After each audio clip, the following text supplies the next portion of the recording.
The doors of your car will close automatically.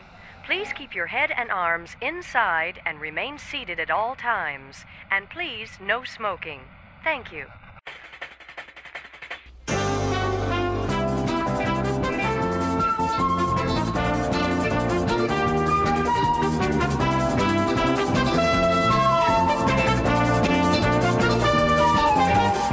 Matterhorn Matt presents Matterhorn Mondays. Hey there, Mountaineers. Welcome to episode 24 of Matterhorn Mondays. I'm your host, Matterhorn Matt. And I'm Alex the Historian. And this week's topics are if you could improve one of your least favorite attractions, and we're going to talk about if Galaxy's Edge is Frontierland's sort of successor in a way. I wanted to start off with thanking you guys for over 1,000 views on my latest video. It was barely uploaded 24 hours ago, and it already passed 1,000 views. That's really insane. You guys are the best. I really appreciate every single one of you. Yeah, next week we'll definitely figure out the whole Discord thing, and I forgot to mention there's a little button down here in the chat where you can donate us some money if you want to. It's not necessary. I'm saving up to get a webcam so I can stream my face to you guys during these recordings. I guess that would add like sort of a level more of intimacy. I mean, because I know a lot of you guys don't really know what I look like. I haven't posted my face on like my YouTube channel or anything, but if you guys follow me on Twitter, I post a lot of selfies. But yeah, I'm saving up to get a webcam, so it's not necessary by all means, but if you're feeling generous, you can donate some money. Yeah, it's just a little dollar icon right next to the emoji, and whatever you donate to us, it goes to Alex too. It's collectively, since Alex is a huge part of this this podcast, he gets a split of the whatever you guys donate, so yeah. Yeah, so please donate a lot of money. Alright guys, so the first topic is if you could update your least favorite attraction to sort of make it better in a way. Make it better so that you would like it better. This is a topic, well, I got both of these topics from Mice Chat. They were really great topics. I'm not good at coming up with topics myself. It's usually just, what is your favorite Disney movie? What is your favorite Disney attraction? But yeah, I got these two from Mice Chat, and it was sort of an interesting topic that had never really popped into my head. Yeah, let's go ahead and start off. If you could update your least favorite attraction to make it better, I'm gonna go ahead and start off this time since I always make Alex start first. If I could update one of my least favorite, I guess we'll sort of give our top 3 favorite attractions to, or not favorite attractions, least favorite attractions to update to make you like them better. I'm gonna start with, let's see, I'm gonna start with Autopia. I bet a lot of you guys would guess that I would pick that first, but Autopia is really, I mean, I used to love the ride when I was a kid. I used to love riding around in a car, driving it myself, even though when I was a kid I would always hit the rail in between the tires. But I say I would update the ride to be shorter, to take up less footprint.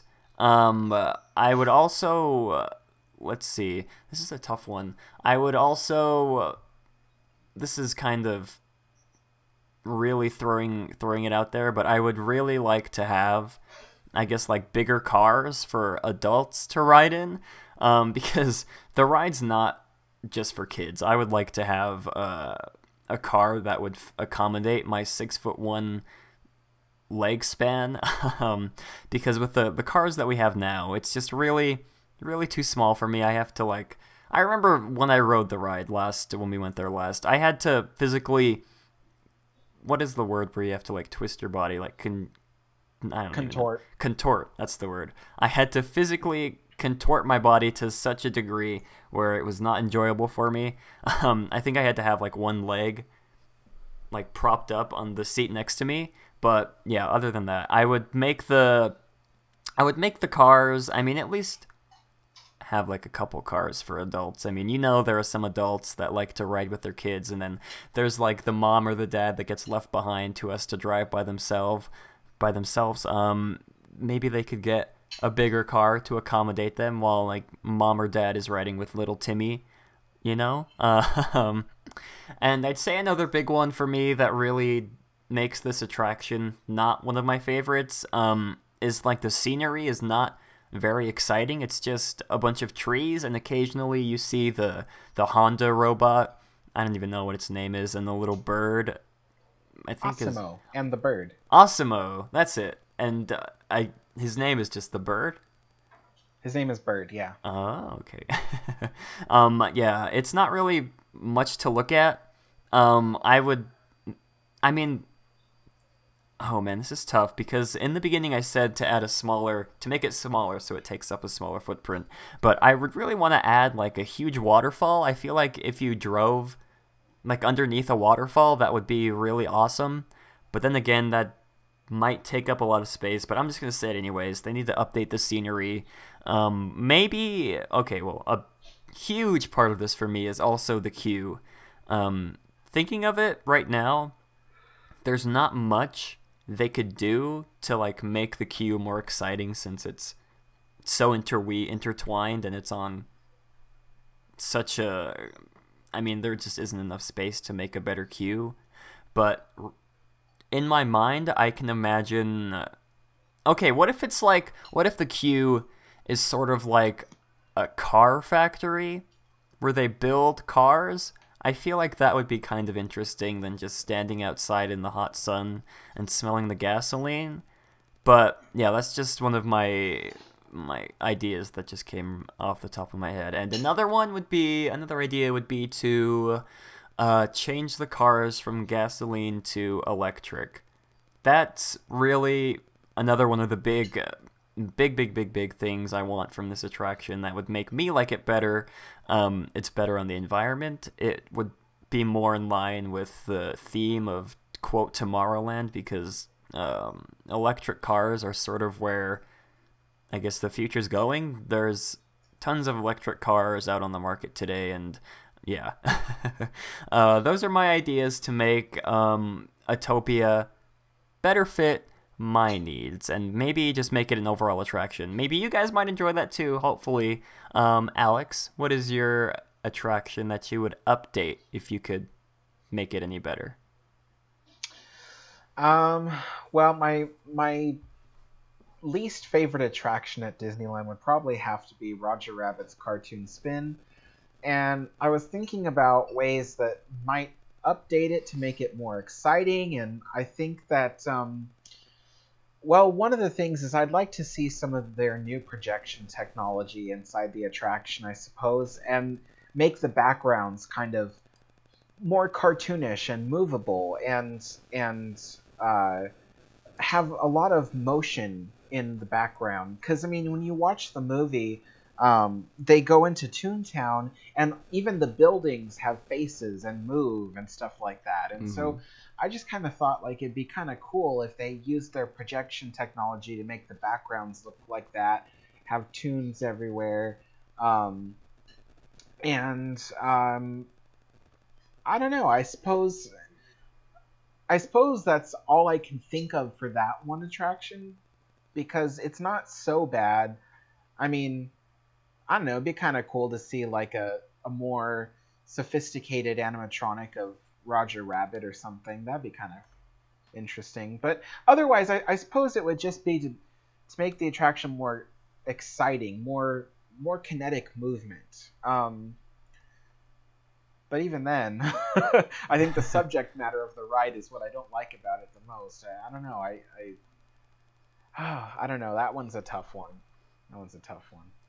Yeah, with Roger Rabbit's cartoon spin, I feel like the problem for me is that I don't think they should have made it look like one of those classic Fantasyland dark rides. I feel like it should have been more like something new. I mean, I don't think that sort of, I guess not theme, that sort of look that they gave to it doesn't really fit the universe. of Roger Rabbit.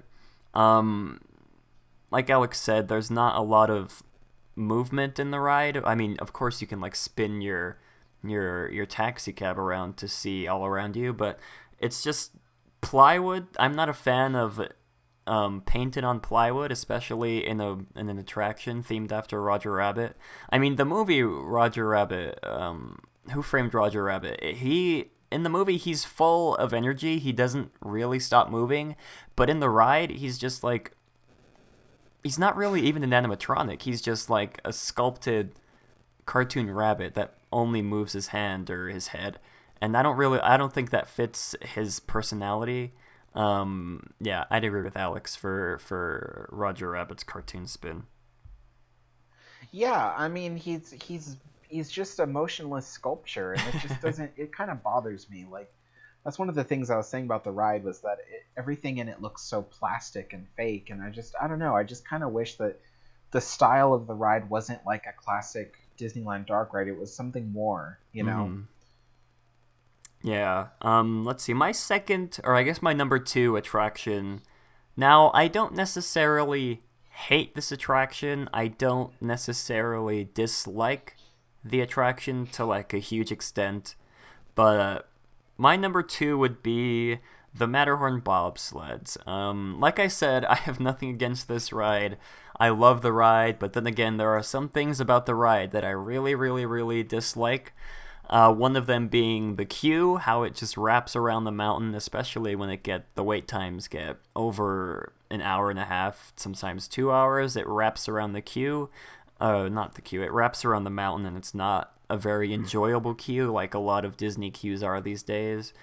We talked about this a couple episodes ago with Rob Plays about how there's really nothing they can do about that unless they maybe want to dig underground to build an extra queue, or maybe even, I don't know, take out the submarine lagoon to make a queue, but I don't think that would be very feasible.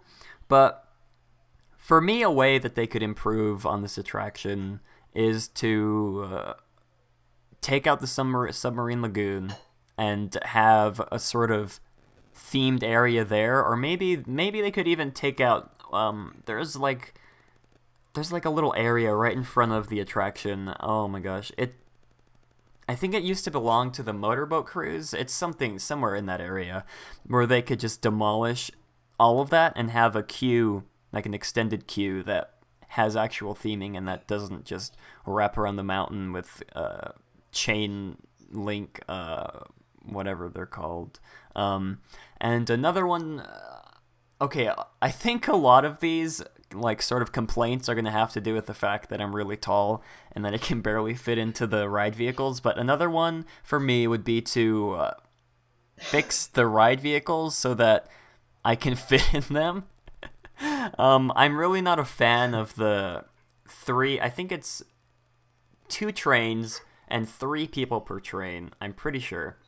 I'm really not a fan of that. I wish they would update it somehow, some way, to have it be 2-seaters. I don't know if they'd have to like change everything on the attraction to make that work, but I'm just saying, for me that would be a big plus, because I'm always the one that gets stuck in the 4th seat in the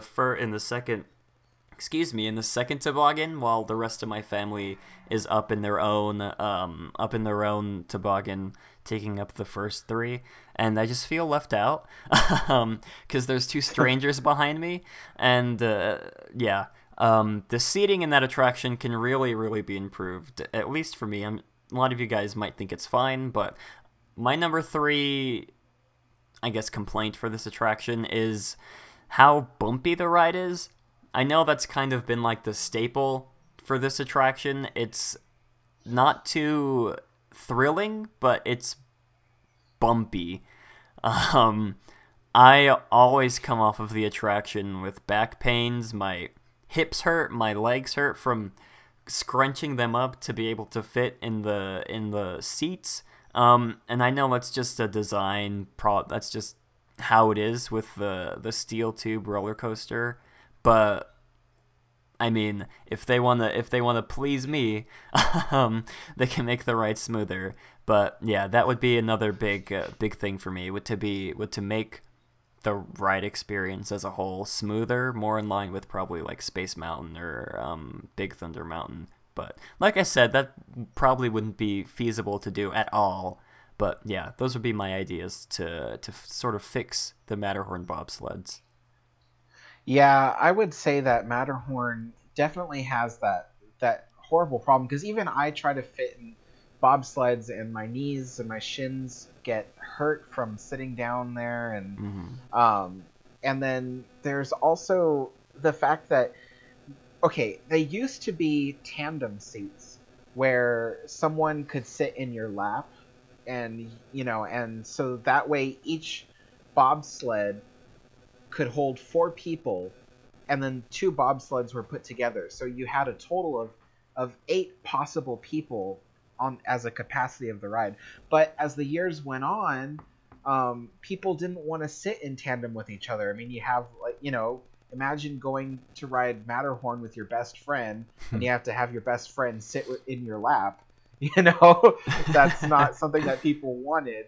So when they did the recent refurbishment, they replaced the bobsleds with 3 individual seats per bobsled, and so it allowed for a higher capacity, but then you have the issue of the fact that you have to squeeze into the seats. So I really don't like that, and I kind of wish that they would update the Matterhorn, maybe redo the track and do exactly what you said, like make bigger seats, make it so it's 2 people per bobsled instead of 3 and having to squish in there. So yeah. I believe it's the same thing in Florida with the what's it called, the version they have of Space Mountain. I know it's not 2 people, it's like 1. I think it's just like the Matterhorn, and I guess that would be another one on my list would be to fix that. But we're not talking about the Magic Kingdom. We're talking about good old Disneyland Resort, not California Adventure. And Alex, what would be your number 2 attraction to fix at Disneyland? Yes, my number 2 attraction would have to be the Winnie the Pooh attraction. Because I like it as it is, but I think it could be better. I think it could be a lot better, as a matter of fact. And I have to reference the Winnie the Pooh attraction in Tokyo. The one that looks like is really cool. And I think that they could make ours similar to that one, which would make it more exciting. So, for instance, you have actual animatronics of the characters, not just moving sculptures as they are right now, but actual animatronics of Winnie the Pooh and stuff. And then the ride is trackless, so the vehicles can go, they can go any which way. The backgrounds, they use the projection technology to create amazing backgrounds and things like that make it look like it's like you're in the 100-Acre Wood. And then of course there's the scene where Winnie the Pooh falls asleep and has dreams about the heffalumps and woozles, and that's a really cool scene because you kind of dance around in this area, and I don't know, it's really exciting. Having the trackless ride system really makes the ride more exciting. It's because you move around and it's very kinetic, and I think that that's something that we should have for our Winnie the Pooh attraction. Because, like I said, I like it as it is, but I wish it could just be better. You know what I mean? I've been thinking a lot about the Winnie the Pooh attraction the last couple months, and I mean, it's not a bad attraction. It's not a bad attraction. I'm just not a fan of it. I don't think. I don't know. I've stated my opinions on the ride many times before, but for me, there'd be a lot of things that would need to be changed. I agree with Alex.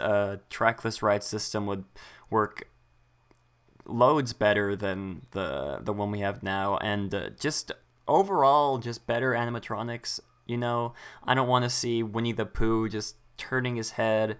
I want a lifelike Winnie the Pooh that moves in all degrees of motion.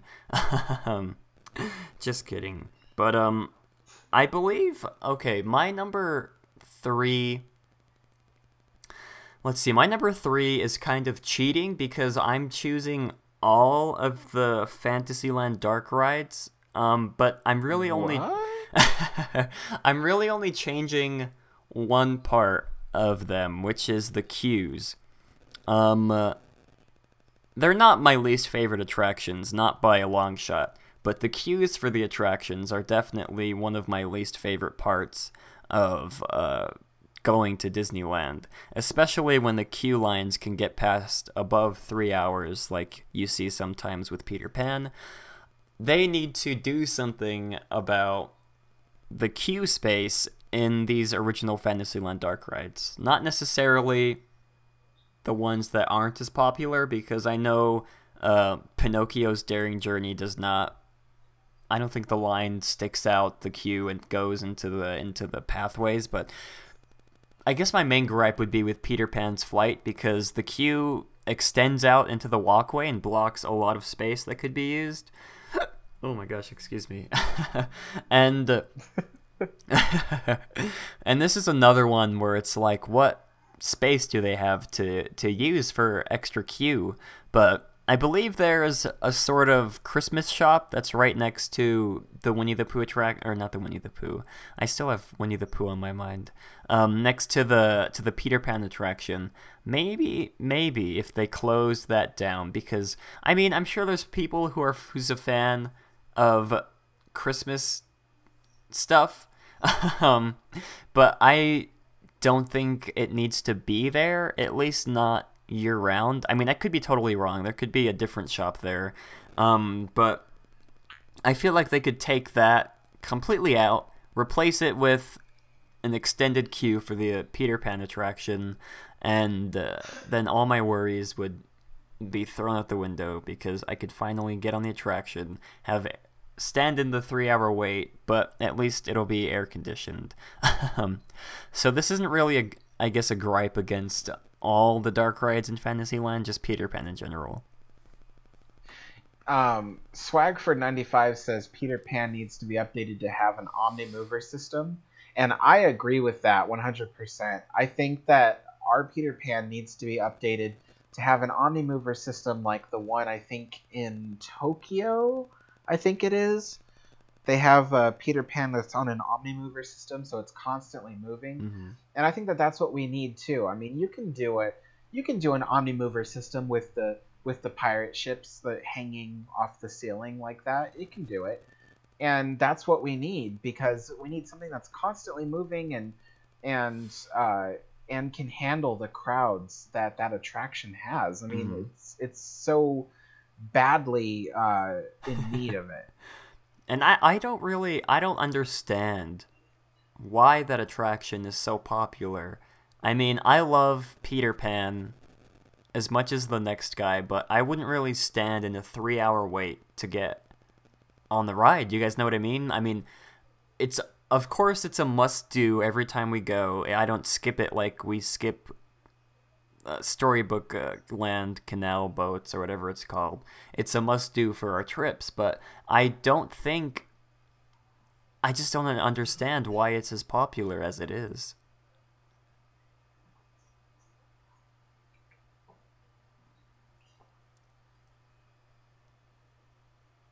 Yes. Oh my gosh. Anyways, yeah, I just don't understand why it's as popular as it is. I mean, the other Fantasyland dark rides don't nearly have as long wait times as Peter Pan does, and arguably some of the other attractions that they're based on are more popular than Peter Pan. I just don't understand. If anyone in the chat wants to help me learn why it's so popular, please, because I don't understand. Well, I think one of the things that makes it so popular is the fact that it's like you're kind of like suspended in the air, mm-hmm. you know, and it's kind of fun to just kind of fly over London and fly over Like my favorite part of the ride is when you fly over Neverland.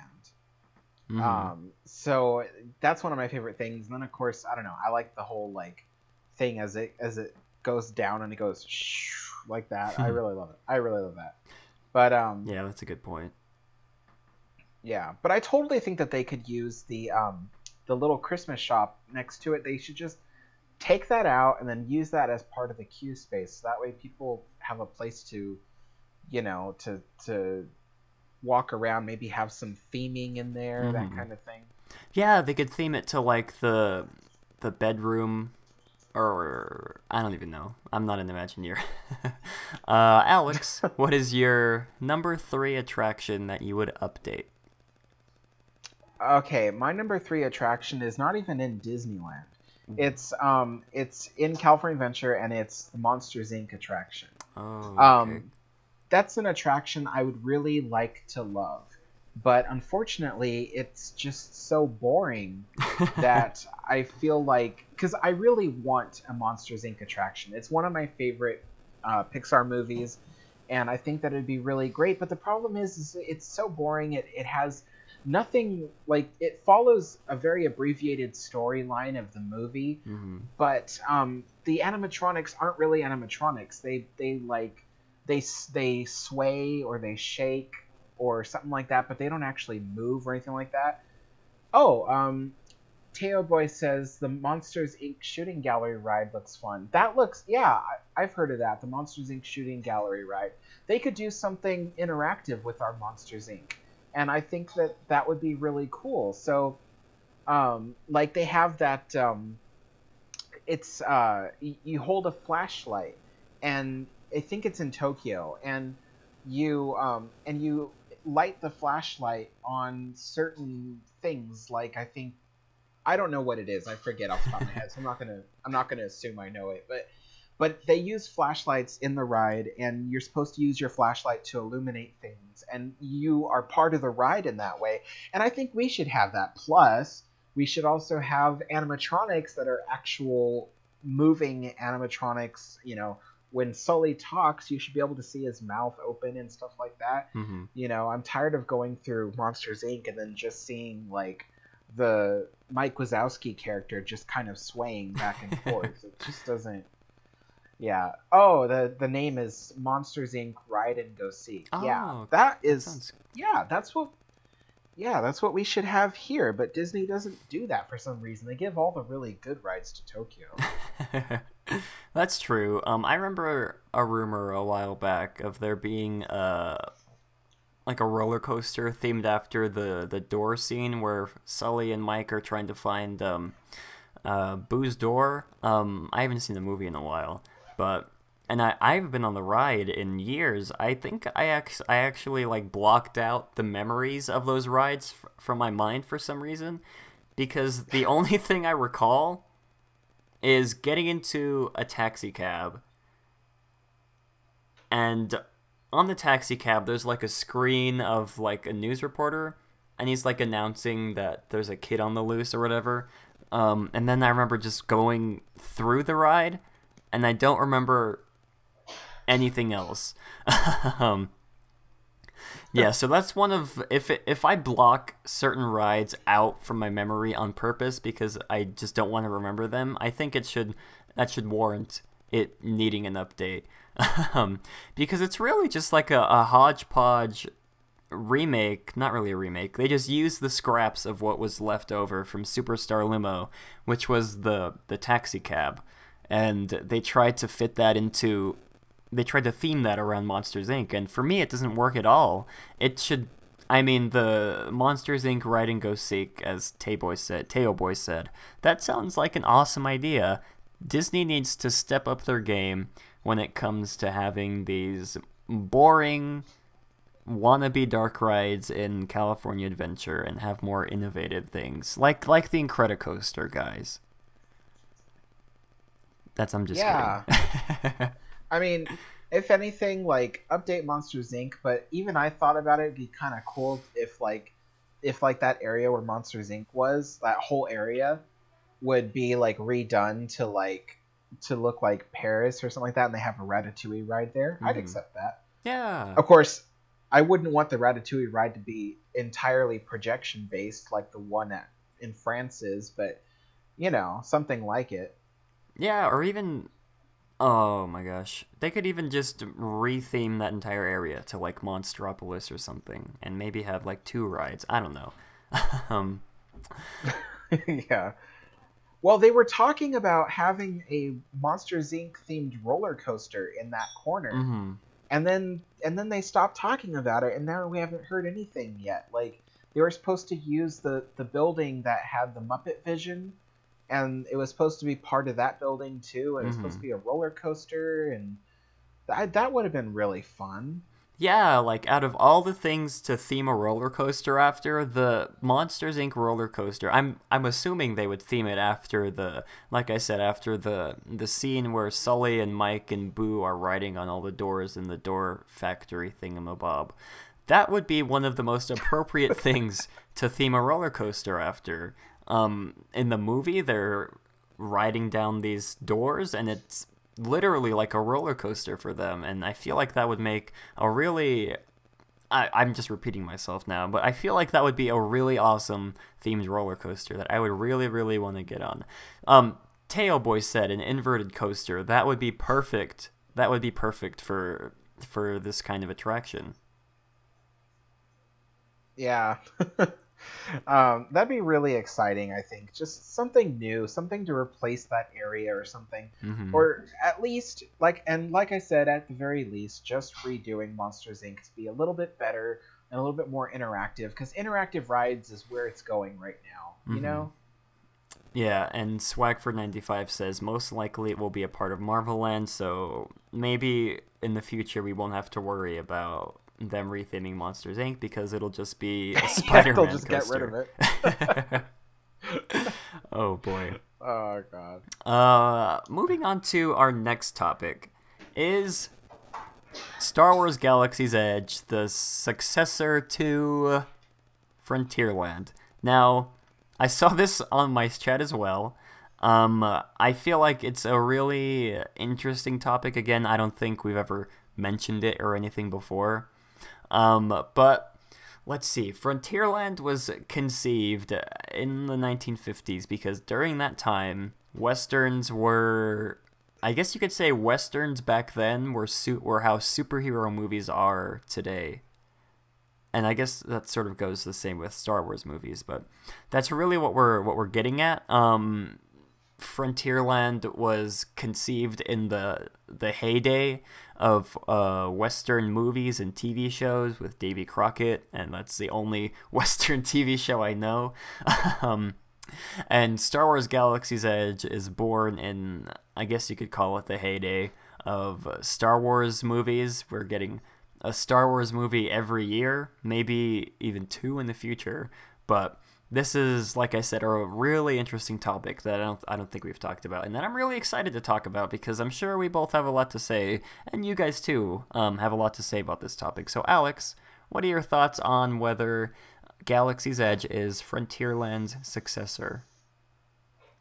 I think, and I had to think about this for a while, because as much as I'd like to say, no, it's not, I have to admit that, yeah, you know what? I think that Star Wars Galaxy's Edge is going to be the successor to Frontierland, because when you really think about it, Frontierland is all about the West and going out and experiencing what it's like to be in a land that is, well, they call it the Wild West because there's no control over things. It's kind of out there, and and the law isn't always around, and so it's the Wild West. It's exploring a new frontier, a place that you've never been before, and I think when I really thought about it, it kind of made sense that Star Wars Galaxy's Edge is that, because Star Wars has kind of become a Western in space. It's all about traveling to new destinations and new places, just like being in the frontier. And also, they have, Star Wars has its shootouts, with characters. They, blast each other with blasters and things like that. And it's kind of like having characters in a Western that are shooting each other with their 6-shooters and things like that. And then of course you got hijacking, spaceships and fighting for the resistance and things like that. And it's very much frontier like. And I think that movies like Star Wars is definitely where the yearn for the new frontier is going. It's going into the space age technology, but I suppose at the same time, Star Wars Galaxy's Edge is not just about space. It's about being in this new land and exploring it like it's the first time it's been explored, and they've even, for Star Wars Galaxy's Edge, they created a new planet idea entirely. They could have just gone with another planet. Like, I would have thought that having like the what's the planet called, Endor, would have been interesting. But it's interesting that they decided to come up with a whole entirely new planet. And I think that's because they wanted something that would kind of fit in with the earthly theme and stuff like that of Frontierland being so close by. So so much more to say, but what are your thoughts, Matterhorn Matt? I agree with you. I feel like we already said before, or like you mentioned before, Star Wars is like a Western in space. I feel like if they had the chance to replace Frontierland with Galaxy's Edge, okay, well this kind of goes back to what Alex and Rob Plays and I were talking about a couple weeks ago, of what land would we replace with, or I can't even remember if Disneyland were to be opened brand new today, what lands would be there? And I think we all chose either Star Wars Land or a Marvel Land in place of Frontierland. It really, oh man. I was going to say, I feel like if Disney had the chance to replace Frontierland with Galaxy's Edge, I feel like they would have. But I don't know how the public would have reacted to that. It was one of Walt's original lands that he built. But, Frontierland today is already so... It's not that good. It has the one attraction. I'm trying to think how many attractions Frontierland has. It has Big Thunder Mountain. It has... Is that it? Is that all the attractions that are in Frontierland? It has Big Thunder Mountain. It has the Mark Twain Riverboat, the sailing ship Columbia, and technically, Tom Sawyer's Island is part of Frontierland. Oh. Well, so I wouldn't really count Tom Sawyer's Island, but... yeah, it basically only has one... I'm just going to say one attraction. And with Star Wars Galaxy's Edge, we're having 2 new attractions. I'm just saying, I feel like if Disney had the chance, they would have replaced Frontierland with Galaxy's Edge. Yeah, I also remember when they were still conceiving of where Star Wars Land would go, they were actually thinking about replacing Tomorrowland with it. Mm-hmm. And I remember they were doing like a what do you call a survey, and they were asking people, what would you think if Tomorrowland was replaced with Star Wars Land, or what would you think if, and so it was just this interesting idea. Of course, I was against it because of the fact that I think that the original 4 lands of Disneyland should remain and try to be saved. And I think Frontierland is one of those lands that we should try to save and maintain it, especially because I love the Mark Twain. And I also like Thunder Mountain a lot. I like the Old West, and I'm afraid of it going away forever. So, but Star Wars Galaxy's Edge is definitely an extension of that. It's definitely a different path to travel. You know what I mean? Yeah, I feel like, well, I guess like nowadays everybody's so in love with the sort of 80s nostalgia. I feel like eventually, once the time comes, everyone's going to have nostalgia for Westerns and I guess the heyday. I'm just gonna say the heyday of westerns were the 1950s. People are gonna eventually have nostalgia for the 1950s and the sort of western theme. I feel like that would be when they would make Frontierland better. I don't know. Swagford pointed out that that Frontierland also has the Frontierland shooting gallery. That completely slipped my mind.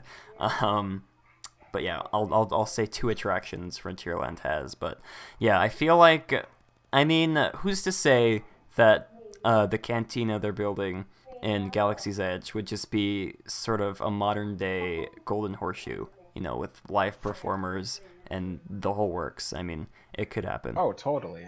Yeah, totally. Yeah. Let's see. And I mean, this kind of begs the question on what other lands would have their successors. Then again, we're sort of talking about what we talked about a couple weeks ago with Rob Plays, but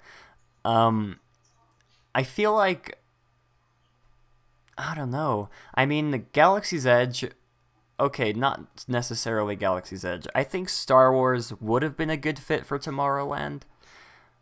Not like a great fit, but I could understand why they would think about putting it in Tomorrowland.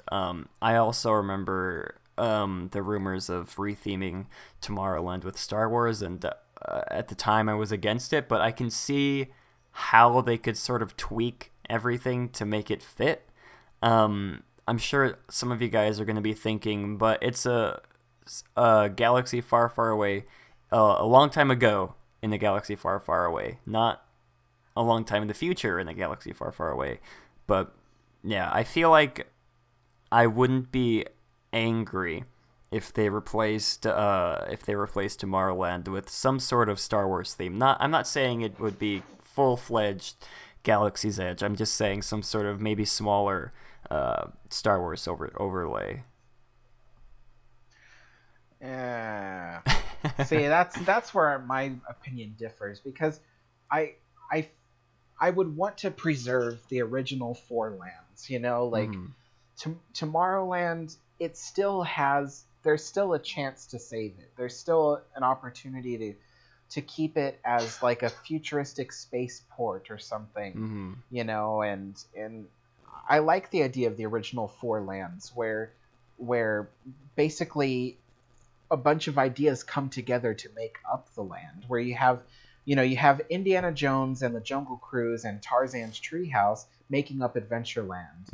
You have Pirates of the Caribbean and Haunted Mansion making up New Orleans Square. So I think that, Tomorrowland needs to have those different things, such as Space Mountain and, and Buzz Lightyear Astro Blasters, maybe a Tron ride. I don't know, but something, and if anything, I would have thought that the best place to put a new Star Wars land would actually have been between Fantasyland and Tomorrowland, where the current Autopia and Submarine ride is. I mean, if you think about it, it almost makes sense to put it there, right? Right between fantasy and the future. So I don't know. I guess they're going to save that for something else, or maybe they're not even considering that yet, but they should have. I mean, the only the only good thing that's come out of this, I think, so far, is I like the new railroad route and the Rivers of America. I think it looks a lot more scenic and a lot more beautiful before. A lot of people are like, oh yeah, but they altered the river. And I'm like, oh, who cares? It's still a 12-minute ride, and that's even better too, because people did not want to wait 20 minutes for the Mark Twain ride to be over. Yeah. Now it's a 12-minute ride. It's not bad. It's shorter, and it will help that ride last longer.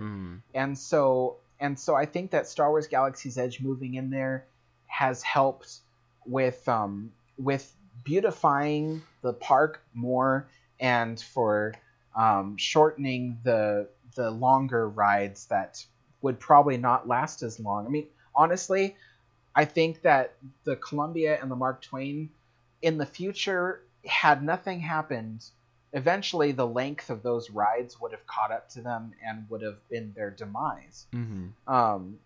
You know, because people just don't have the ability to sit through it, basically. The other cool thing is that people like to ride the Mark Twain and go up to the top level because they like to see the construction of Star Wars land. Yeah. So there's that too. Yeah, I totally agree with you. Swagford95 says they already kind of made Tomorrowland into a Star Wars land, which is sad, but true. Now I still feel that there's a way that they can preserve the core Tomorrowland, I guess, themes, but have those themes themed to Star Wars. That didn't make a lick of sense, but well, I kind of thought, I think I know what you're saying, and I had a thought before, which was to make a corner of Tomorrowland part of Star Wars. So instead of removing all of Tomorrowland, give Tomorrowland a Star Wars themed neighborhood. You know, like Coruscant and whatever, like that planet of the city planet. You know, so. Anyway, that was kind of my thought before, but Disney wanted to go, you know, full on and build a huge land out of it. And like I always say, I would have preferred that they put Cars Land in Disneyland above a Star Wars land, but I just don't feel like Star Wars fits in Disneyland. But it's happening, so I've got to get used to it. Yeah, no, I agree with you. I feel like there's an opportunity to theme Tomorrowland after Star Wars, have it themed to a sort of alien spaceport, like you said. They could throw in, maybe replace the Innoventions building with something else. They could replace it with sort of, I'm just gonna say that they'd theme it after Coruscant, but I'm just gonna like use that name in the land I'm fictionally creating. They could maybe theme something after like a Coruscant Expo Center, and maybe they could have something along the lines of Alien Encounter, or even something else to like display future technology or something. You know, you guys know what I mean, along the lines of how Alien Encounter in the Magic Kingdom was sort of displaying the technology to transport killer aliens into an attraction. But they could also maybe retheme Utopia to like a space. Oh my gosh, I just had an idea. They could retheme Utopia to oh my gosh, what is like in like how in episode 1 where Anakin was a pod racing, that's what it's called. They could replace Utopia with like a pod racing attraction, and it could be more in line with like the Tomorrowland Speedway in the Magic Kingdom. That sounds cool. I'd go on that ride, a pod racing attraction where you drive a pod racer and try to race your friends. That sounds like an awesome ride and then go on. Sabotage them like Sebulba did by throwing a wrench into your engine. Yeah. And maybe they can keep Space Mountain, of course. They'd probably retheme it to Hyperspace Mountain like they did a while back. Granted, I never rode Hyperspace Mountain. I didn't really read any reviews of it. But they could do all sorts of things. They could replace the People Mover with some sort of new, I don't know, some overhead transport attraction that transports guests between different attractions. Swag from 95 says, now this is pod racing. But yeah, I'm just sort of spitballing ideas of how they could retheme Tomorrowland to a Star Wars area. But I feel like if Disney wanted to do it, they could make it good, and they could make it not half, I'm not going to say, I was going to say half-assed, but I'd get demonetized. But I said it anyways, so I'm just going to commit. I feel like Disney wouldn't half-ass this, and they would make it good, if you guys know what I mean. Yeah, I mean, I definitely do believe that Disney is putting all their best work and talent into the new Star Wars land. I mean, as much as I don't want it to be Star Wars, um, I do believe that what they're going to come up with is going to be really spectacular. You know, I'm really excited to see the mountain range and to ride the new attractions and stuff like that. It's going to be really cool. Once again, I just think it's the wrong park that they put it in. Yeah. But yeah, I think it'll be really great, and I think it'll be a really high quality kind of place. And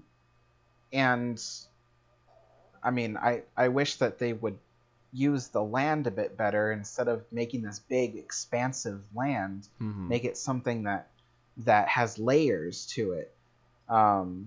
Like an ogre. Walt Disney, like a what? Like an ogre. Ogres have layers, just like onions. Oh, jeez, that's the wrong company movie. Now let's sort of move on to, I guess, the second part of this topic, which is, will Star Wars Land die out just like Frontierland is doing? Well, I guess Frontierland isn't technically dying out. I should say, like, the Western is dying out. Now, we all know that Western movies are way less prevalent than they were back when Disneyland first opened. In fact, I remember when they released the reboot of The Lone Ranger. I watched it in theaters. I hate it. For some reason, we own it on DVD. My sister loves watching it. I don't understand why, but this sort of begs the question of whether Star Wars in general will... what's the word I'm looking for? Will overstay its welcome? Is that the saying people use? I'm just gonna say that. Will overstay its welcome, just like Westerns did back in the day. I mean, a lot of people I know are already getting burnt out on Star Wars movies, and granted there's only one a year, but that's still a lot of movies to take in. The same could be said for Marvel movies, which Marvel movies release, I don't even know, like 4, sometimes 5 movies a year. But at least with Marvel movies, they're each different. But yeah, like I said, this begs the question of whether Star Wars Galaxy's Edge will become a Frontierland. That didn't make any sense. You guys know what I mean. Yes, I believe we all know what Matterhorn Matt's trying not to say. So it's an interesting thing because, okay, I'm a firm believer, and everyone's going to disagree with me on this. Everyone always does. But I'm a firm believer that Star Wars will fizzle out. It won't be popular anymore, and I believe this will happen sooner than people think. Now, people always tell me, "Oh, how could you say that?" Because, you know, obviously the original trilogy is still popular even to this day. Which, to that, I have to say, yes, that's true. But there's one thing going for the original trilogy that didn't go for the other movies, which is that the movies were re-released in the 90s in special editions. So people who never got to see them before got to see them in theaters in the 90s, which helped the movies to last longer. Because think about it, were people still buying Star Wars toys in 1992, let's say? I don't think so. I think it was, Star Wars was starting to die out and kind of fizzle away. I mean, granted, they were instant classics. They were. So instant classics are hard to die. But nevertheless, you know, funding for things that were Star Wars in the early 90s was pretty much non-existent. And then the movies came out again, and then the hype started up again. I remember the first time I saw the Star Wars movies was back in the 90s when they released them for special edition. I got to see them in theaters for the first time. I became a Star Wars fan like my dad was. And then they started selling all kinds of Star Wars toys Mm-hmm. and stuff like that. Once again, because these 3 movies were instant classics. But can we say that the new trilogy, the prequels, Star Wars New Hope, Star Wars Clone Wars, Star Wars what was it? Revenge of the Sith, I think. Sith. Yeah. So can we say that those prequel movies are instant classics? No. As a matter of fact, they're the opposite of instant classics. They're the opposite, yes. I mean, half of the Star Wars fans don't even like the movies. They don't consider them part of the series. Mm-hmm. So, and then on top of that, let's think about this. Is what's the movie? No, not The Last Jedi. Well, yes, The Last Jedi and The Force Awakens. And The Force Awakens. Thank you. And The Force Awakens. Are those 2 movies classics? Are they instant classics? I don't think so. To me, they feel like movies that just came out. They don't have that magic that made the original trilogy classics. Mm-hmm. As a matter of fact, I feel like they're riding off the popularity of the original trilogy. That's the only reason why people are going to see these movies, is because they're hoping to see something like what they saw when they were kids. Yes, or see something like they heard about when people told them about the original trilogy. So I think that Star Wars will fizzle out faster than people think it will. Some people think it'll take another 30, maybe 40 years, but I think it'll be 10 years from now when you won't see any more Star Wars movies being made at all, and they're going to fizzle out. I mean, as a matter of fact, I think in the next 5 years, there probably won't be any more Star Wars themed movies. Mm-hmm. Maybe a TV show or 2, but after 10 years, no, I don't think there's going to be anything. And once that happens, people's magic ability to forget is going to kick in. Because you know what happens. A movie star or a TV star, as soon as they're not in the limelight anymore, people start to forget them. Mm-hmm. And the same thing happens with movies. Unless the movies are being brought out every couple years to resurface, people kind of forget them. Mm-hmm. So that's my thought on that. I think that Star Wars Land will eventually fizzle out in about 10 years. I don't think it. I mean, the rides may be popular, but I think that the whole purpose of keeping around a 14-acre piece of facility is gonna seem like a dumb decision. Mm-hmm. You know what I mean? Because that really is precious acreage that Disneyland needs, and they've dedicated it entirely to Star Wars. And in my opinion, something that's gonna fizzle out after 10 years, because nowadays people are so forgetful that they'll forget things that aren't there anymore. Mm-hmm. So that's my thought.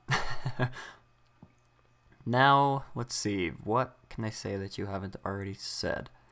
I feel like the prequel trilogy didn't ride off of nostalgia from the original trilogy, as the new trilogy is riding off of nostalgia from the original trilogy. That was really confusing to say, but at least I'm sort of just going into the movies, Star Wars movies. At least with the prequel trilogy, George Lucas tried to do, I guess, like, new things, and he didn't really rely on, like I said, he didn't really rely on nostalgia as much from the original trilogy. I mean, I'm sure there's instances where you could point out where he did. I mean, you guys know what I mean, but I feel like with all of the new Star Wars movies that are coming out, okay, let's count the number of Star Wars movies that are coming out that we know of. There's Episode 9. There's the trilogy of movies that Rian Johnson is supposed to be directing, so that's 4 more movies. then I think there's a TV show that's in the works that's being written by, I think it's either the writers or the directors of the Game of Thrones series. I'm gonna count that as a movie, even though it's a TV show, so that's 5. And then there's, I think there's like 2 more TV shows that's gonna be on Disney's new streaming service. So I'm just gonna safe bet 7 Star Wars, I guess, like properties that's gonna be releasing within the next 5, maybe even 10 years. And Star Wars is really not a movie franchise anymore. Star Wars is now just a brand. I mean, you see Star Wars literally everywhere you go. There are Star Wars stickers on bananas. There's Star Wars cereals. There's Star Wars Band-Aids. And, I mean, you guys can call me out if I'm wrong, but I don't think that's how it worked back when the original trilogy was released. And just seeing all this Star Wars everywhere is going to tire people out. I mean, it tires me out going to Walmart, trying to buy something, trying to find a brand that's not branded to Star Wars.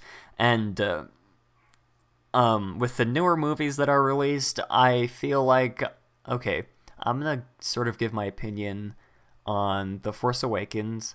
I thought The Force Awakens was, I guess, sort of like a safe bet that it was the safest movie Disney could have released. It was meant to reintroduce a new generation to the Star Wars universe. It was meant to introduce the new lead characters into this new Star Wars universe. But I feel like, in a way, they missed so much, even with The Last Jedi. That's not to say I'm not a fan of The Last Jedi or The Force Awakens. I mean, they're certainly not my favorite Star Wars movies of all time, but there are elements of them that I liked.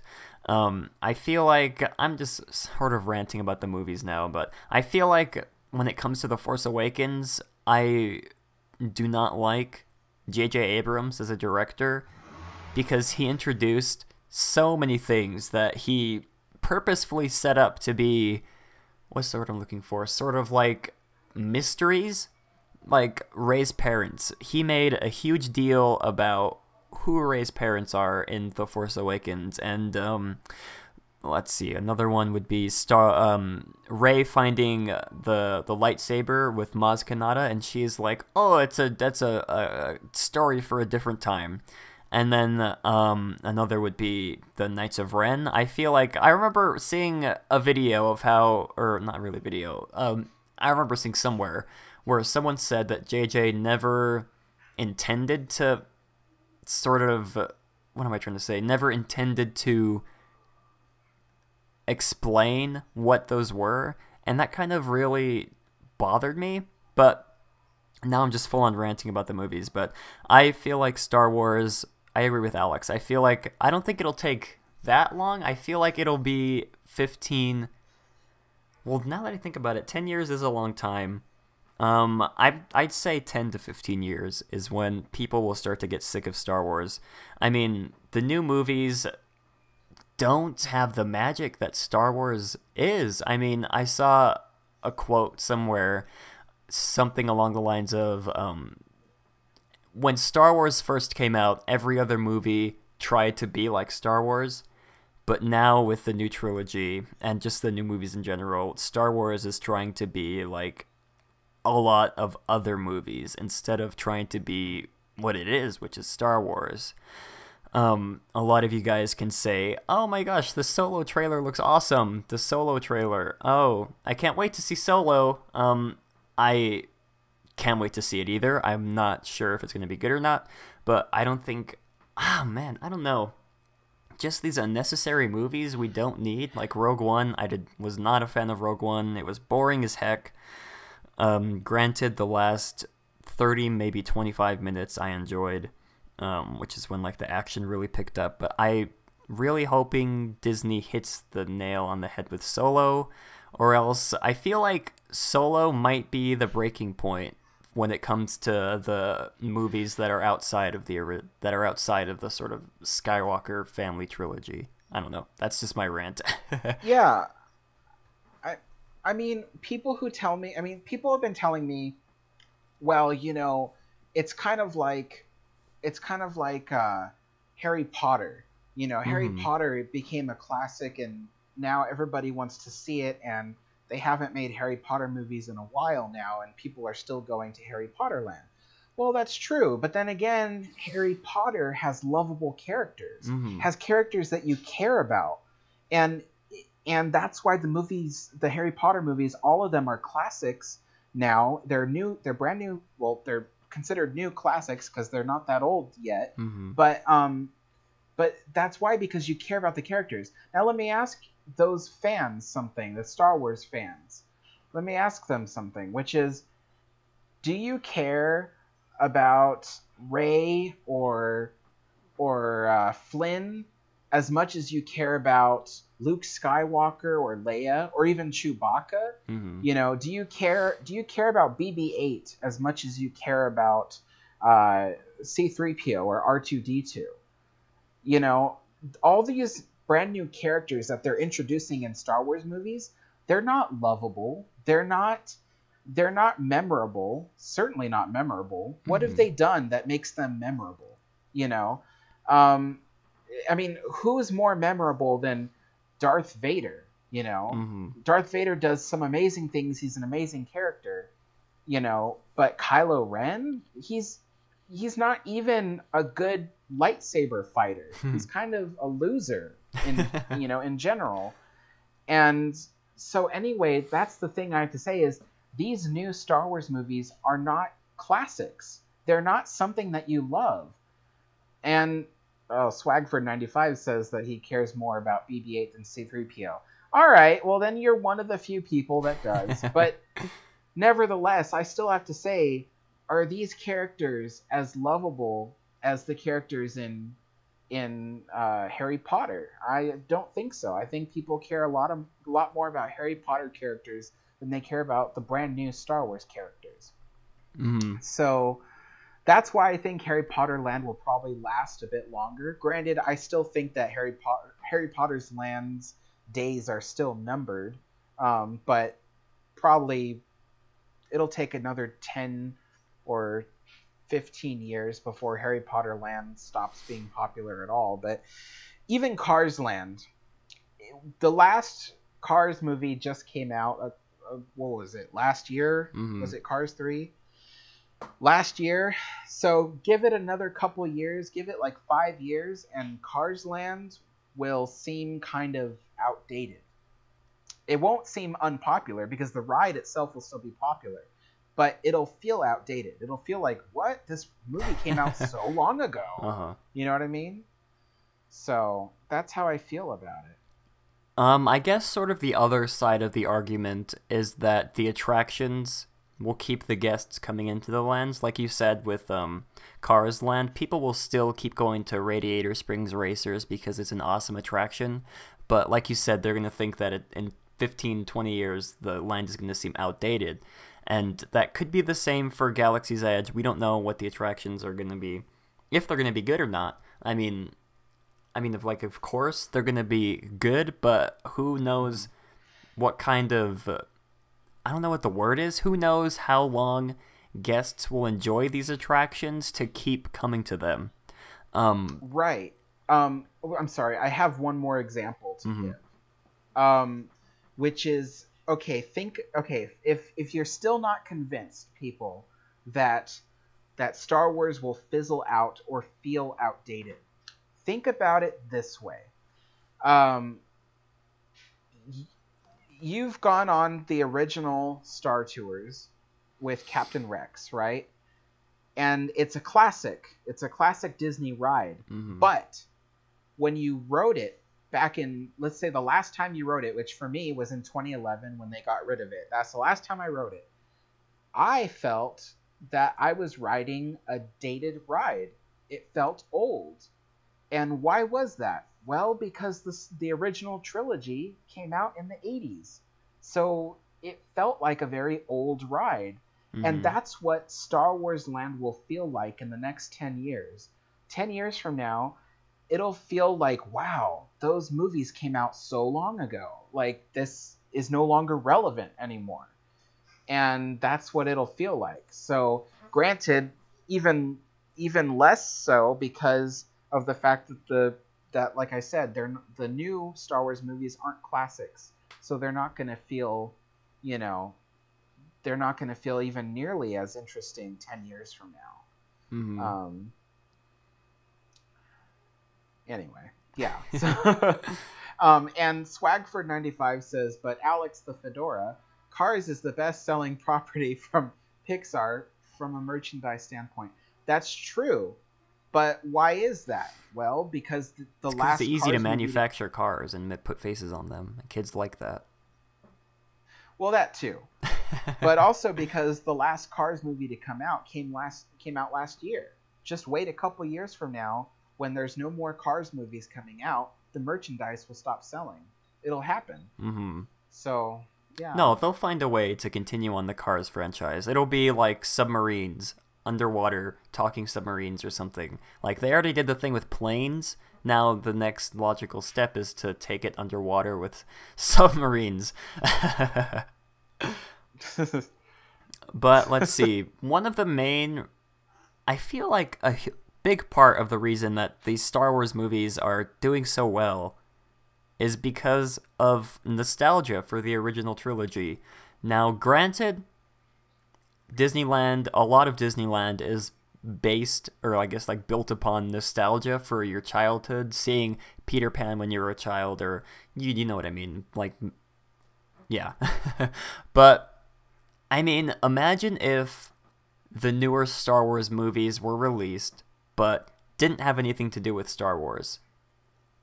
How good do you think they'd do if all connection from Star Wars was just completely stripped from it, and it was just some generic space movie with... I mean, yeah, you guys know what I mean. But, I mean, there really is no nostalgia for the prequel trilogy, and I don't think there's going to be any nostalgia for the new trilogy that's releasing. I mean, like I said, I'm not hating on Star Wars. I'm a huge Star Wars fan. I love watching Star Wars movies. I'm a fan of the new movies. I'm disappointed, but I'm still a fan. I'm excited to see where they take Episode 9. I'm excited to see how they wrap up the new trilogy. But if there was no nostalgia for Star Wars, there would be no Star Wars Land. There would be no Star Wars anything, basically. Yep. Yeah, Well that sums it up, basically. And it's interesting that Alex brought up Harry Potter Land and compared it to Star Wars Land, because I was going to bring up Harry Potter Land as well. I was also going to sort of bring up Pandora from Animal Kingdom, but Animal Kingdom's on like kind of like a different level, because people don't really have, I guess, like nostalgia for the original Avatar movie. I mean, at least I don't. I've never seen the Avatar movie. I mean, I don't know. It just didn't seem that interesting to me. But when it comes to Harry Potter, I mean, they're still making Harry Potter movies to this day, whether or not they have characters from the original movies in them. They're gonna keep making Harry Potter movies, like how they're making the Fantastic Beasts franchise. I think they're releasing a second one this year, next year, sometime. But I feel like I don't even remember what I was gonna say. Okay, yeah. At least when it came to Harry Potter, they had what's the word I'm looking for? They had a completed story to go off of. You guys know what I mean? With the books, all the filmmakers had to do was just adapt those books into films, and look where we are now. I don't even know how much money those Harry Potter movies have made. I'm assuming it's a lot. They even split the final book into 2 movies because that's how hyped everything was. I feel like Harry Potter is gonna die off, like Alex said, within a couple of years, maybe even less. But yeah, I don't really remember where I was gonna go with that, but I'm just gonna end my rant there. Well, anyway, I think we've pretty much discussed the heck out of this thing. Yeah. Oh my gosh. Yeah, if you guys have any comments you'd like to add, go ahead and type in the chat, and we'll be sure to read them out loud. Keith R says, "Great point, Alex. Great movie ride went away because most didn't know the movies." That's true. It's sad. I love the Great Movie Ride, but I couldn't really identify a lot of the movies that were in the attraction. I mean, I knew Alien, I knew The Wizard of Oz, I knew Singing in the Rain. I've never seen Casablanca. I've never seen... What are the other ones? I can't even remember any of the other ones. There's... That's how forgettable they are. Yes. And you know, like I said, it's sad to see an attraction like that go, but it's true. People didn't know what movies they were, and I mean, you could make the argument that they could have just updated the ride to have new movies, but that costs a lot of money. You'd have to make whole new animatronics. Animatronics are not cheap, guys. I'm sure they're really expensive. Mm-hmm. Yeah, animatronics. You're looking at least $50,000. Oh my gosh. For a lifelike human animatronic. Yeah, that, and think of... I'm trying to think of how many animatronics they had in the Great Movie Ride, but think of maybe like 5 animatronics that make up a single scene of the Great Movie Ride. That's 50,000 times 5. That's a lot of money. I'm not good at math. Yeah, but that's a lot of money. Swag for 95 says, "But what defines a classic ride?" That is the argument to end... Well, not really argument. That's the discussion to end all Disney discussions. What defines a classic ride? I don't think we've delved into this too much on this podcast. I know Rob Plays released a video a while back where he sort of gave his explanation on what defines a classic ride. But, I mean, it really comes down to a lot of factors. I want to say one of the factors is, of course, guest enjoyment levels. Maybe another would be when the ride was opened. I'm sure Alex could add on to this because I really don't know what I'm talking about. Oh, you bet. From my research and look into rides, I believe what defines a classic ride begins its life as just a very popular attraction. It begins its life as just the new thing to ride at Disneyland.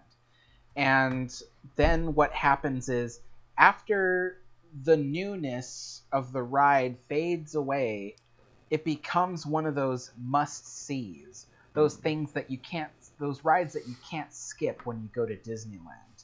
And so it goes directly into a must-see, and simultaneously, as it ages, it becomes a classic because it's no longer new, but it's still a must-see and a must-protect. So something that people feel that they must keep at Disneyland, something they must protect from it being demolished. And so, Thunder Mountain...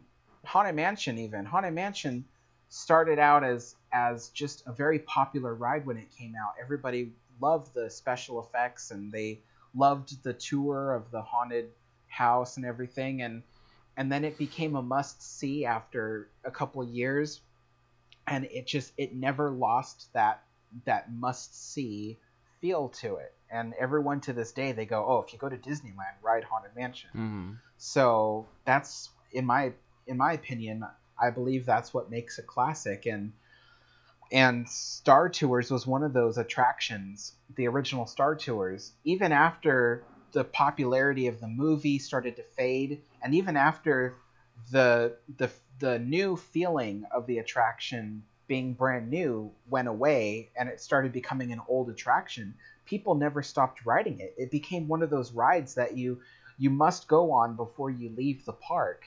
And so that's why it was as popular as it was, even when they got rid of the original Star Tours was because it was still a must-see attraction and was part of Disneyland's history.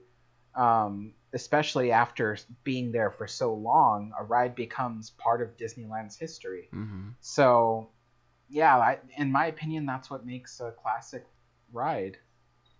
Yeah, I couldn't have explained it any better than Alex just did. Paul says at the time the animatronic for the witch from the Great Movie Ride was very sophisticated, and the duplicate animatronic figure was installed as a pirate on the ship in Disneyland Pirates of the Caribbean attraction. I do remember reading somewhere where the animatronic for the witch from the movie The Wizard of Oz, I couldn't think of the movie for some reason, was one of, I guess, the most sophisticated animatronic at the time. I guess it's sort of crazy to think how far we've come from then. Now we have things like the shaman from the river.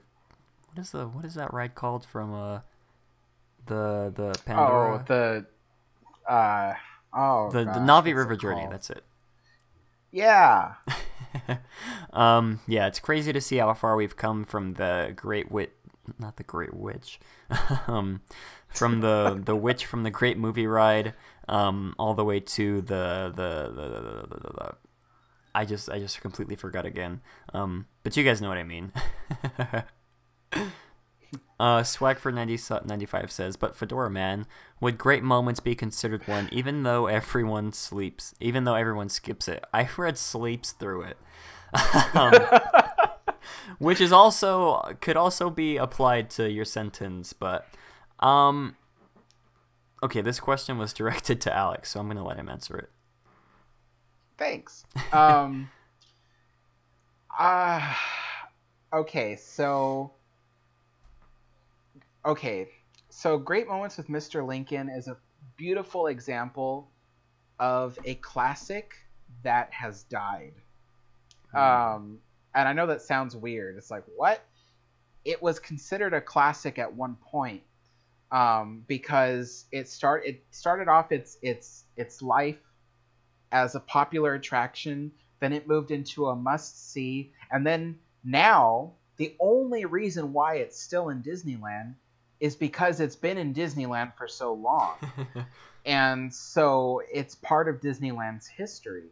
And so basically that attraction has died. No one wants to see it. No one, and those who do see it sleep right through it. So so it's a perfect example of a classic that has died. And that can happen when it's an attraction that has very little significance to what's happening today. People nowadays aren't as into politics as they used to be. Back in the days when, Lincoln was a new show, people were into Lincoln. Some people were fascinated by him. But nowadays, you can't get anyone to talk about Abraham Lincoln. Mm-hmm. I mean, not just the show. I mean, the actual person. No one talks about Abraham Lincoln because no one knows anything about him anymore.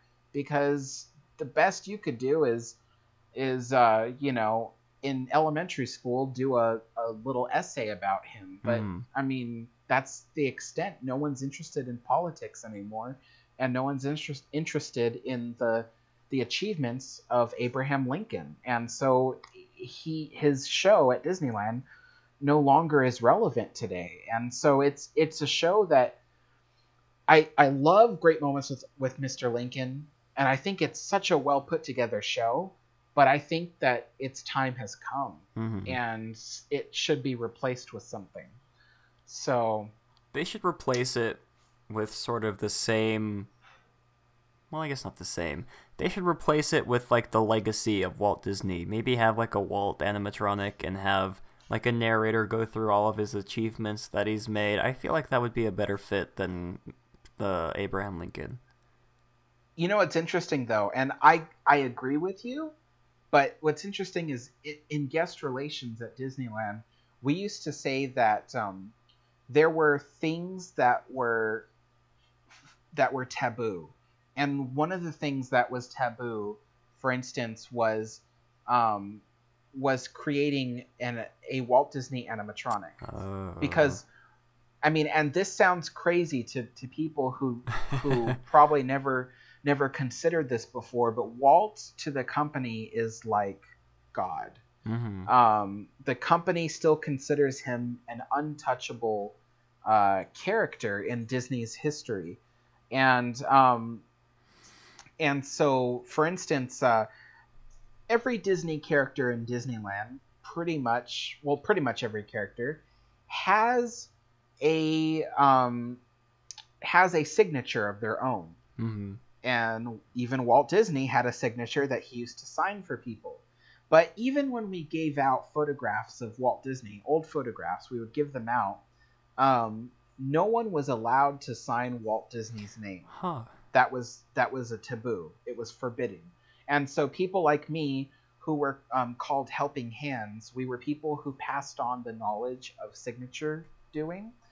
We were allowed to practice and learn Walt Disney's signature, but we were never allowed to sign it.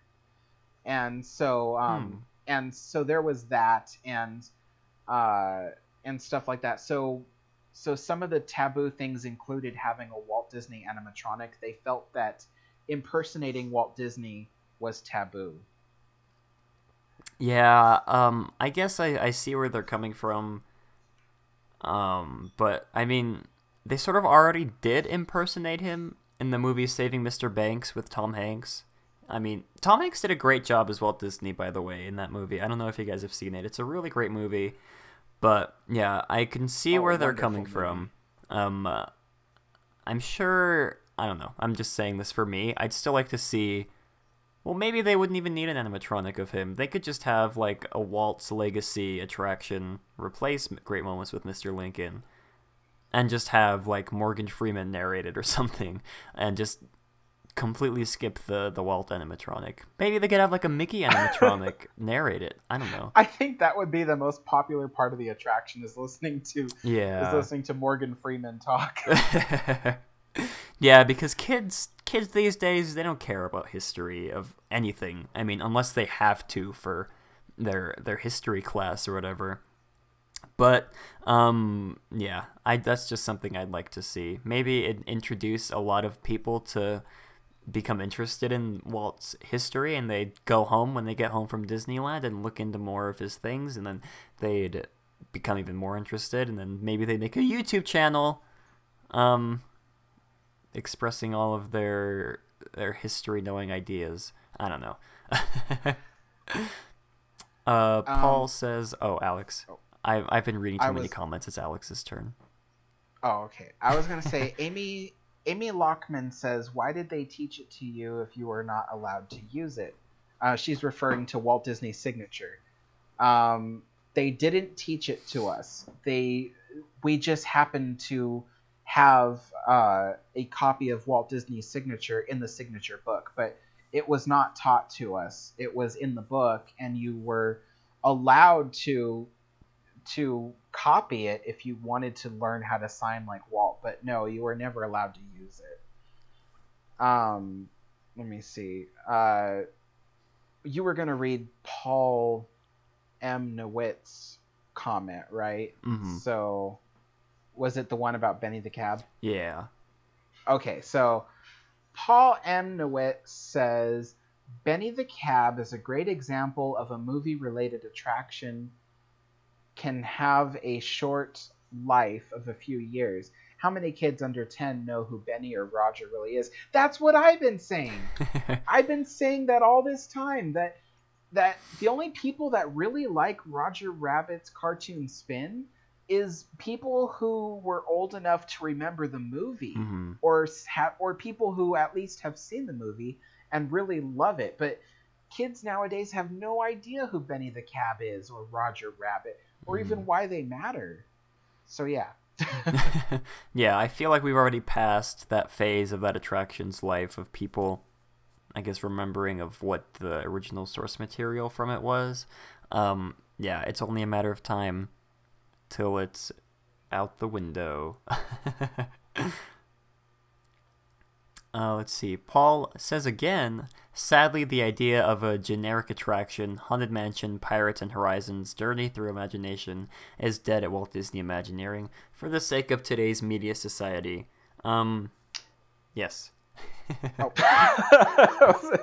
I was gonna say that it's dead for the American parks. Yes, that's not for the overseas parks. The overseas parks are getting a lot of original attractions, which I really wish that they would do here at Disneyland. Give us something original, but yeah, they're doing it overseas a lot. Mm-hmm. Yeah, it was just announced too that Tokyo was going to get a new land.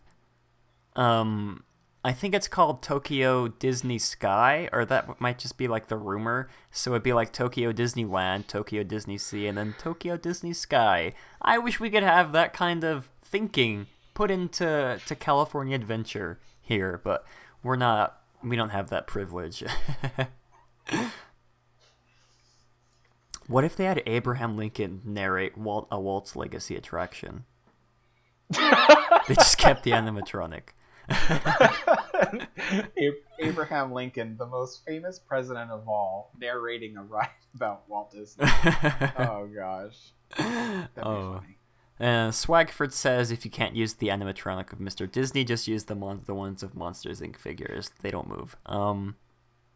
I wouldn't be opposed to hearing John Freeman narrate Walt Disney's Legacy animatronic attraction. I might have even said the name of the actor wrong. That just sort of popped into my head. I think I said it right, but anyways. You know what? I was just thinking right now, what if they replaced the Great Moments with Mr. Lincoln with some kind of show about the creation of Disneyland, including clips of Walt Disney and things like that. Like, they could use clips of Walt Disney, during any one of his Wonderful World of Color episodes, and do a whole show on it. And I don't know, maybe at the very end, use the Lincoln figure as an example of audio animatronics instead of just Mr. Lincoln. So it could be a way to show how Disneyland was created, but also show how animatronics work and the mastering of creating animatronics. So I don't know. And maybe the lobby could have like a kind of a walk-through little museum of the creation of Disneyland. Swagford95 says they do, it's the pre-show. That lobby is really one of the only reasons I go into that building. Just to like look at all the pictures and the little not really scale model, the little model they have of the original Disneyland. But I feel like what Alex said, having like the history of Disneyland, I feel like that'd be better than having like a Walt's Legacy show. They could still do both. Maybe it could like alternate between days or something. I don't know. Yeah, but well, I mean, to answer Swagford 95, I was thinking something more along the lines of like something interactive or walkthrough like. So I was thinking like the beginning lobby could be something where you kind of walk through Walt's ideas of Disneyland and where it would begin, and then maybe you could go into the theater and see, I don't know, a quick show about the creation of Disneyland, and then I don't know, I'm thinking of this like just off the top of my head, but I mean, I don't know, maybe even just take out the theater idea entirely and just do a walkthrough of the creation of Disneyland.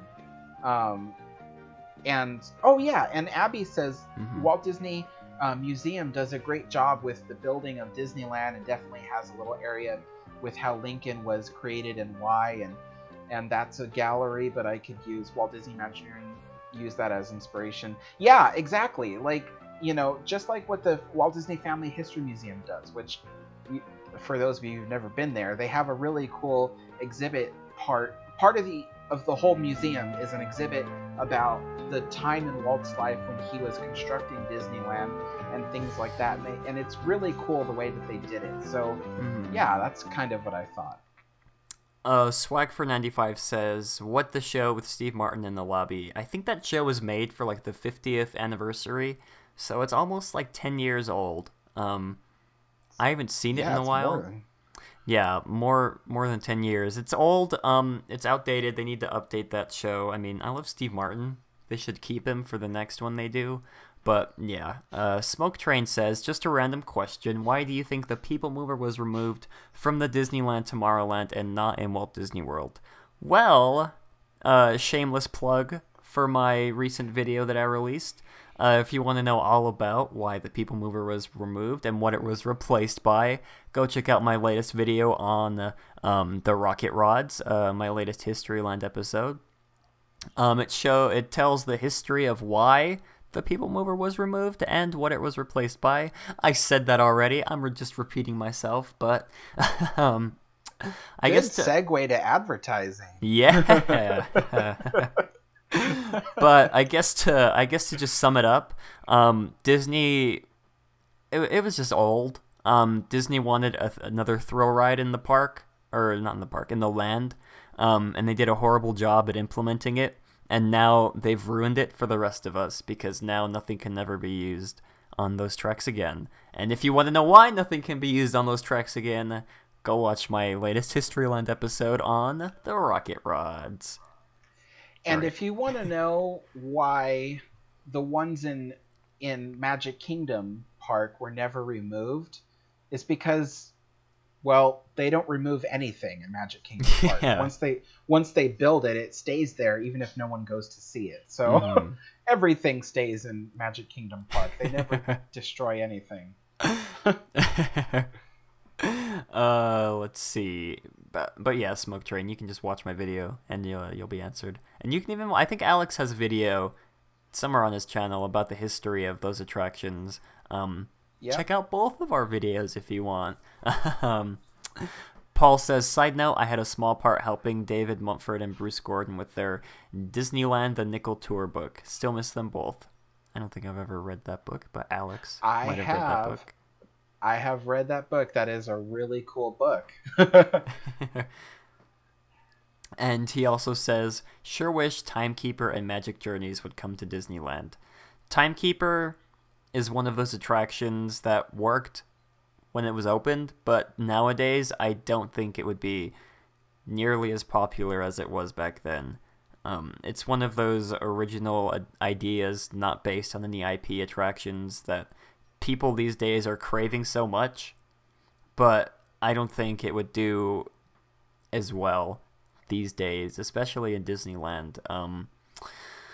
I mean, there's a reason why it closed in the first place. I think Timekeeper, was the one that was replaced by either Buzz Lightyear or the Monsters Inc. Laugh Floor.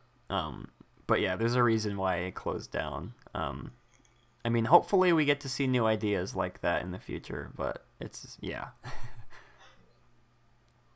Anyways, guys, I think we're gonna go ahead and wrap up this episode. Yeah, we loved seeing you all here. Oh my gosh, I completely forgot my intro. If you did enjoy this episode, be sure to comment down below once the episode releases on your thoughts on the topics we discussed, whether you think Star Wars Galaxy's Edge is going to go the way of Frontierland, or what attractions you'd update to make you or your family or even just the Disney population in general like them more. You guys already know who Alex is, and if you don't, his channel will be in the description for you guys to go check out, and links to be able to support him financially are also in the description, and you guys can follow me on Twitter, and I also I created a Discord server for you guys if you aren't already aware. I announced it in my Historyland episode, and I tweeted it. It didn't really work out this week, but next week we're going to be picking some special, well, not really special. Well, I mean, you're all really special. I didn't mean to say that.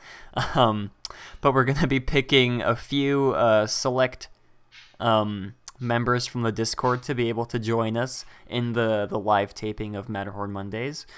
So they won't have to type in chat. They'll be able to express their ideas with us verbally. We hope you all enjoyed, and oh my goodness, we have our first donation, Amy Lockman, $2. She says, thanks guys. It's our pleasure, Amy. I got $1. It's our pleasure, Amy. We love bringing all this content to you guys, and as long as you keep watching, we'll be sure to have weekly live streams and episodes, unless like I have the flu or Alex is in the hospital or something. You guys will be notified if there's not going to be a live stream.